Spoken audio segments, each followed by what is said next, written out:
And సాధారణంగా పోలీసులు చెప్తుంటారు కూంబింగ్ జరిగింది. ఫైరింగ్ దాదాపు ఒక గంట జరిగింది. గంట తర్వాత సెంట్రల్ కమిటీ మెంబర్ పారిపోయారు అంటుంటారు.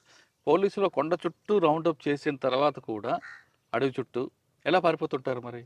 మేము అంటే ఎక్కడైతే ఇప్పుడు బాట ఉండే క్రమాలలో ట్రాక్ ఉంటుంది సార్. ట్రాక్ ఉన్న క్రమాలలో ఎక్కడ కూడా మకామయ్యాము. ట్రాకుకు, బాటకు మనిషి ఉనికిడి ఎక్కడ కూడా కదలికలు లేని దగ్గర క్యాంపు అంటే అక్కడ వేసుకోవడం, ఉండడం జరుగుతుంది. అంటే ఆ ప్రాంతానికి. మనిషి కదలికలు ఉన్న దిక్కు మేము ఆల్రెడీ ఒక సెంట్రీ పోస్టులు పెట్టడం, ఒక సెంట్రీ ఉంటే లేదంటే 2 సెంట్రీలు, 3 సెంట్రీలు అట్లా సెంట్రీ పోస్ట్ పెట్టి, అక్కడ వాళ్ళని పెట్టి, ఆ సెంట్రీ పోస్టుకు కూడా ఒక 500 మీటర్ల దగ్గర కూడా ల్యాండ్ మైన్స్, క్లెమర్ మైన్ కూడా పెట్టి, అలా అక్కడ నుంచి స్పెషల్ పార్టీ వచ్చి అటాక్ చేస్తే మేము ఇమ్మీడియట్గా ఆ సెంట్రీ ఫైరింగ్ చేయలేని పరిస్థితిలో ఉంటే లైన్ మైన్స్ పేల్చాలి. అప్పుడు పార్టీ ఆగిపోతే ఇక అలర్ట్ అవుతారు క్యాంప్ అంతా. వీళ్ళు రిట్రీట్ అవుతుంటారు ఇక్కడ. అట్లా వెళ్ళిపోయి సేఫ్గా ఉంటుంది అన్నట్టు.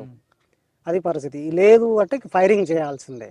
అప్పుడు సెంట్రీ అందరూ అలర్ట్ అవుతారు అన్నట్టు. వీళ్ళందరూ ఉన్నప్పుడు ఎప్పుడైనా జరిగిందా ఆ విధంగా? జరిగింది సార్ మాకు. ఎక్కడ? మాకు మెయిన్ అంటే సంగడిగుండాల ఎన్కౌంటరు పెద్ద ఎత్తున జరిగింది సార్. ఏది? సంగడిగుండాల ఎన్కౌంటర్. ఓకే. 15 మంది ఉన్నాం మేము. 15 మందిలో సంగడిగుండాల ఎన్కౌంటర్లో 10 మంది అంటే ఇద్దరు బయటికి పోతే 2 పార్టీలు డివైడ్ చేస్తే Srinivasareddy sir Videsh SP sir అప్పుడు ఒక పార్టీ ఏమడి సార్ వచ్చిండు, ఒక పార్టీ ఏమడి కొందరు వచ్చారు. ఒక పార్టీకి ఒక అతను దొరికిండు, ఒక పార్టీకి ఒక అతను దొరికిండు. ఇద్దరు దొరికిపోయిన తర్వాత మేము ఇంకొక 13 మంది ఉన్నాం. 13 మందిలో ఒక అతను దొరికిన అతను, ఒక అతను సిరిశైలం దొరికిండు, ఒక అతనేమో పెంటలలోనే అప్పాపూర్లో దొరికిపోయాడు. ఇక మేము 13 మంది ఉన్నాం సంగడిగుండాలలో. 13 మంది ఉంటే 13 మందిలో మేము ఒక లేడీకి స్వరూపాన్ని, తుమ్మల భవంత్ భార్య స్వరూపాన్ని, ఆమెకు పాము గరిచింది. పాము గరిస్తే మకం మార్చలేని స్థితిలో ఉన్నాం. అంటే ఆమె కొంచెం వెయిట్ ఉంటుంది, పెద్ద మనిషిలాగా. ఆమెని షిఫ్ట్ చేయలేక లేడీస్ ఒక 4 ఉంటారు, 5 మంది.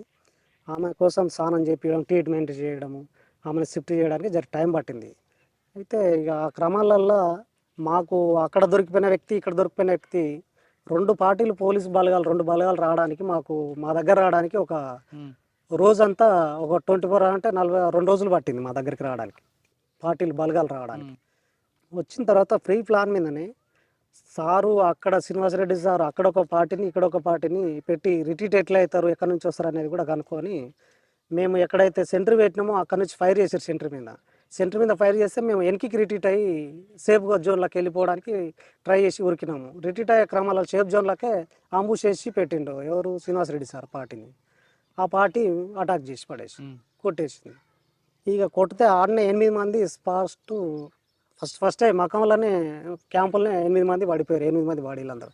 ఆ పాము గరిచిన స్వరూపం స్నానం చేయడానికి తీసుకొస్తుంటే ఆమె కూడా పడిపోయింది. వాళ్ళతో పాటు ఇక మిగతా వాళ్ళందరూ పడిపోయినారు. నేను, సాంబశివుడు, ఇంకొక అతను సెంటర్లో ఒక అతను బతికి వచ్చిండు, కృష్ణ అనే పిల్లాడు. ఇంకొక మా దగ్గర లింగయ్య అని ఒక పిల్లాడు, బైరాపూరు లింగయ్య అని ఉన్నాడు. ఆ లింగయ్య, నేను, సాంబశివుడు ముగ్గురం తప్పించుకొని మేము ఫస్ట్ సేఫ్గా వెళ్ళిపోయినాం. ఫైర్ చేస్తుంటే ఫైరింగ్ వద్దు అని చెప్పి సాంబశివుడు అన్నాడు. మనం ఫైరింగ్ చేస్తే మన ఎమ్మడి పడతారు, మనము తక్కువ ఉన్న ముగ్గురం ఇద్దరం అన్నాం, మన వాళ్ళు అందరూ చనిపోయినారు, వద్దు అని చెప్పి ఫైరింగ్ చేయొద్దు అన్నాడు. నాకు ఫైరింగ్ చేసిన నా దగ్గర ఆ స్వరూప ఫేస్, ఆమె కామ్రేడ్ స్వరూపాన్ని ఉన్నది. ఆమె వెపన్ నా దగ్గరే ఉంది, నా వెపన్ నా దగ్గర 3 2. ఫైరింగ్ చేసిన నా వెపన్ రౌండ్లు అయిపోయినాయి. కాకింగ్ రాడు ఊడిపోయి ఎదురు గుమ్మలు పట్టి కాకింగ్ రాడు ఊడిపోయింది. ఆ వెపన్ భుజానికి వేసుకొని ఇంకొక వెపన్ ఉన్నది కదా దాంతో ఫైర్ చేసినాక ఇక రౌండ్లు అయిపోయినాయి, వద్దు అన్నాడు. వద్దు ఫైర్ చేద్దాను. సాంబశివుడు ల్యాప్టాప్ తీసుకోవడానికి, ఆ కిట్ బ్యాగ్ తీసుకోవడానికి, షూ వేసుకోవడానికి కూడా అంటే ఆ టైం లేదు. బాగా విపరీతంగా ఫైరింగ్ వస్తుంటూ ఇక మేము అట్లే వదిలిపెట్టేసి ఇక ఒక ఏకే తీసుకున్నాడు, ల్యాప్టాప్ కిట్ బ్యాగ్ ఇడిచి పెట్టేసి ఏకే ఒక్కటి తీసుకున్నాము. ఆయన కాళ్ళ చెప్పులు, షూ కూడా వేసుకోలేని పరిస్థితిలోనే అట్లే వెళ్ళిపోయినాం. అయితే అంతకుముందు సార్ మేము సాంబశివుడు నేను దొడ్డికి పోయి వచ్చినాం. దొడ్డికి పోయి వస్తే పోలీసు వాళ్ళు చూసిండ్రు మమ్మల్ని. ఎవరు, ఇదే చారి సిఏ అని ఉన్నాడు, మన చారేసాయి ఇప్పుడు సిఐ ప్రజెంట్. చారి సారు ఆ పార్టీలో ఉన్నాడు ఆయన. మేము దొడ్డుకు వస్తే అయితే వీళ్ళని కొడితే, ఇద్దరిని కొడితే కాదు మనం క్యాంపునే దాడి చేయాలనుకున్నాం. ఇద్దరిని కొట్టవద్దు, ఇద్దరిని కొడితే వాళ్ళు అలర్ట్ అవుతారని చెప్పి మమ్మల్ని ఏమనలేదు. దొడ్డుకు వచ్చిన దగ్గర ఏమనలేదు. మేము పోయి క్యాంప్లో కూర్చున్నాక ఫైరింగ్ చేయడం జరిగింది. అట్లా ఇక మేము బతికిపోయినాం. అప్పుడు ఇక క్యాంపు మీద దాడి చేయడం వల్ల మేము ఇద్దరం సేఫ్గా బయట పడినాం. అంటే మీరు ఆ మాటలు విన్నారా మీరు? మేము అంటే వాళ్ళు మాకు గడ్డి అంటే ఏదో జంతువులు అనుకున్నాము, కానీ అప్పటికి అందరు వచ్చి వాళ్ళు ఎవరి పొజిషన్లో వాళ్ళు ఉన్నారు. పార్టీ క్యాంప్ మీద అటాక్ అవ్వలేదు. క్యాంప్ మీద అటాక్ కాలే. తర్వాత మేము దొడ్డుకు వచ్చిన తర్వాత అటాక్ అయింది అది. మరి మిమ్మల్ని ఎందుకు వదిలిపెట్టారు? అంటే వీళ్ళు కొడితే వీళ్ళని ఇద్దరిని ఈడ కొడతాం, అందరూ అలర్ట్ అవుతారు. క్యాంప్ సాంబశివుడు గుర్తుపెట్టారా వాళ్ళు? సాంబశివుడు గుర్తుపట్టారు. ఎమ్మడి ఉన్నాడు మనోడు, అంటే వెంకటయ్య అని చెప్పి సెన్స్ ఆయన నల్లబూతుల వెంకటయ్య అని చెప్పి ఉన్నాడు. ప్రజెంట్ ఇప్పుడు బతికే ఉన్నాడు, శ్రీశైలంలో టెంపుల్లో బతుకుతున్నాడు. ఆయన ఏం చేశాడు? ఆయన దొరికిండు వాళ్ళ కోవటం. అంటే దొరికిన తర్వాత ఆయన చావకుండా మాకు మమ్మల్ని ఫైరింగ్ చేయించి మమ్మల్ని చంపేయడం అనేది ప్లాన్ చేశారు, కానీ ఫెయిల్ అయిందా? అంటే ఇక 8 మంది చనిపోయినాం సార్. వాళ్ళు 8 మంది చనిపోయారు. ఇక మేము ముగ్గురం బయట పడ్డాం. ముగ్గురం బయట పడ్డ తర్వాత కాసేపు పక్కన పెడితే అప్పట్లో ల్యాప్టాప్లు వచ్చేవా? ల్యాప్టాప్ ఉన్నది సార్ మా దగ్గర. అప్పట్లో సాంబశివుడి దగ్గర ల్యాప్టాప్ ఉన్నది. 2004లో ఉన్నది. అప్పటికి ల్యాప్టాప్ ఉన్నది. వీడియో అంటే వీడియో తీసే మిషన్ పెద్దది కూడా ఉన్నది. వీడియో మిషన్ కూడా మన దగ్గర ఉన్నది. ల్యాప్టాప్లు ఏముండేవి అప్పట్లో? ల్యాప్టాప్లో అన్ని సారు ఇప్పుడు మన సాంబశివుడు ఏపీటీలు అంటే దళాలు ఎక్కడ ఏందని ఆయన కోడ్ పెట్టుకొని. సిగ్నల్ ఉండవు కదా అడవిలో?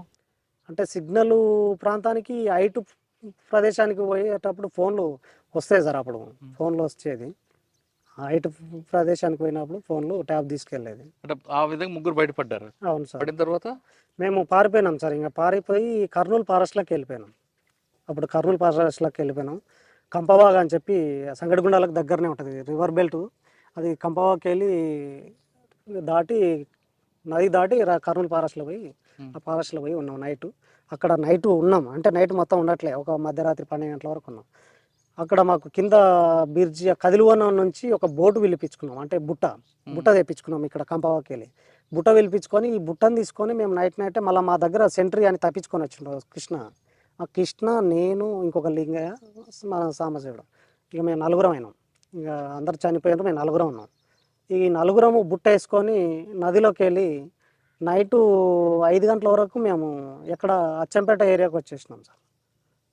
ఎక్కడ అంటే మనం జెండాపేట మధ్యమాడుగు రూట్లో వచ్చేసినాం. అది నల్లమల్ల నుంచి కర్నూలు వెళ్ళి కర్నూలు వెనక్కి వచ్చాం. కర్నూలు అంటే నది దాటి నది అవతల ఉన్నాం. ఫైరింగ్ ఏమో ఇతలొడ్డున అయింది, మామనాడు డిస్టిక్లో అయింది. కర్నూలు బార్డర్లో మేము నైట్ పోయి సేఫ్గా అక్కడ ఉన్నాం. మళ్ళీ అక్కడ నుంచి 12 గంటల రాత్రే బుట్ట వేసుకొని మేము ఇక్కడ కిందికి డ్యామ్ కిందికి ఉజ్రాల మాడుగ అని చెప్పి అక్కడ కిందికి వచ్చేసినాం.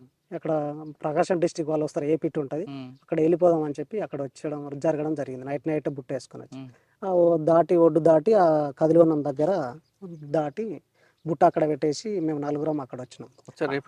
అక్కడ ఏపీటీ ఉంది, మా దళం ఉంది. ఎవరు ప్లాటూన్ వాళ్ళు ఉన్నారు. ఈ ప్లాటూన్ వాళ్ళు రజిత, రమాకాంత్, ఉమా, వీళ్ళందరూ సామి, వీళ్ళందరూ ప్లాటూన్ ఉంది ఎగస్టా ఫోర్స్. ఆ ఫోర్స్ అక్కడ మన మాధవ్ని పంపించడానికి వచ్చినారు. మేము అటు జరిగింది. మేము రిటర్న్లో ఇవన్నీ వాళ్ళకు కలిసిన తర్వాత ఇక్కడ వచ్చిన తర్వాత ఇవన్నీ పార్టీలు డివైడ్ అయ్యి ఎక్కడి పార్టీలు అక్కడ డిస్పోజ్ అయిపోయింది. ఇంకా అందులో మాకు కమ్యూనికేషన్ దెబ్బ తినడం వల్ల